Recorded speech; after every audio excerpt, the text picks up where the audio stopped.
So right now we got a couple of problems that we need to go over in the crypto market. First and most important is that we're seeing Bitcoin's price right now testing its 50-day simple moving average. It's actually breaking below it as we speak, and historically this is a bearish sign. We would like to see Bitcoin's price close above this 50-day simple moving average, and right now it looks like we are going to close the day below it, meaning we very well could be testing that $40,000 per coin support level for Bitcoin. So that is not great news. In addition to this, we're also seeing that the crypto fear and greed index went from neutral one day to back in the fear territory. And this is not a great sign. We only saw the crypto fear and greed index in neutral territory for 48 hours. Not much more than that before going right back into fear. This shows just how unstable the market is right now. We are not in the most bullish, the most stable position. Right now, there still is a lot of uncertainty. If you've been following the market, altcoins have taken a really big hit. And really, we just need to keep an eye out on Bitcoin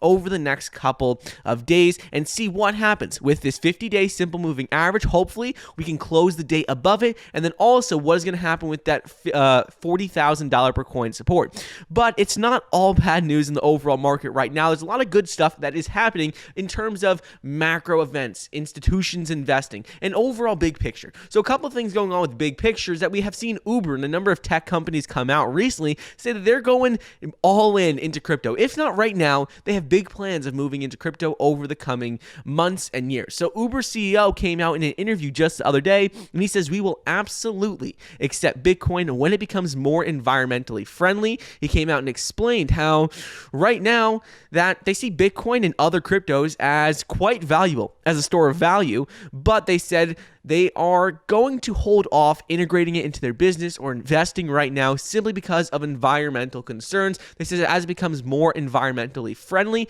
they're going to lean into crypto a little bit more. But it's just not right now, but they definitely see a path in the future where they're going to be putting more money, more resources into crypto.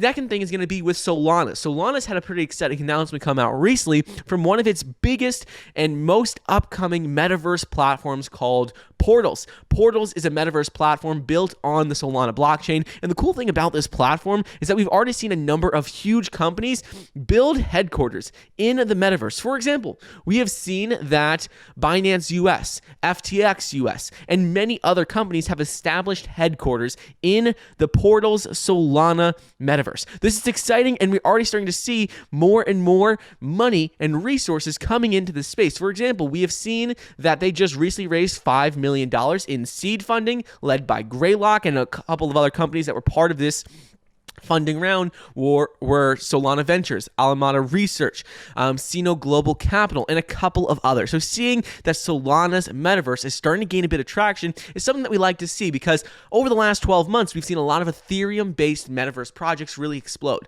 like Decentraland, Axie Infinity, Sandbox, and a couple of others. But we have not yet seen big explosions or big rallies in other metaverse cryptos like that are built on other blockchains, like let's say Solana or Cardano. We have not seen metaverse projects really grow on those platforms and those ecosystems just yet. But it looks like we're finally starting to see Portals on the Solana blockchain finally starting to get the little bit of that, network effect growing, where we're seeing more and more people getting on the platform. That could cause exponential growth going into the remainder of 2022.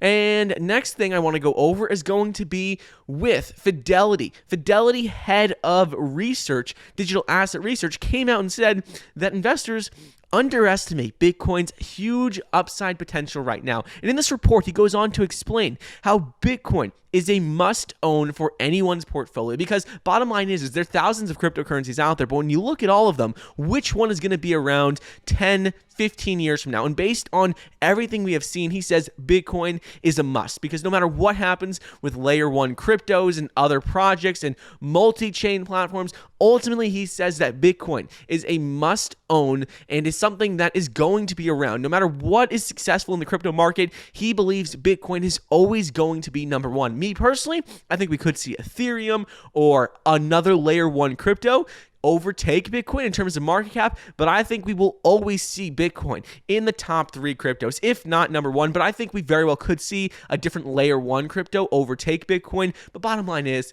everyone knows and agrees that Bitcoin is going to be around for years and years. And if you're investing in Bitcoin, it is a solid investment as we start to see more and more institutions get involved, and we're really still very early. Last thing I want to go over, one of the biggest stories of the day, was actually with BlockFi.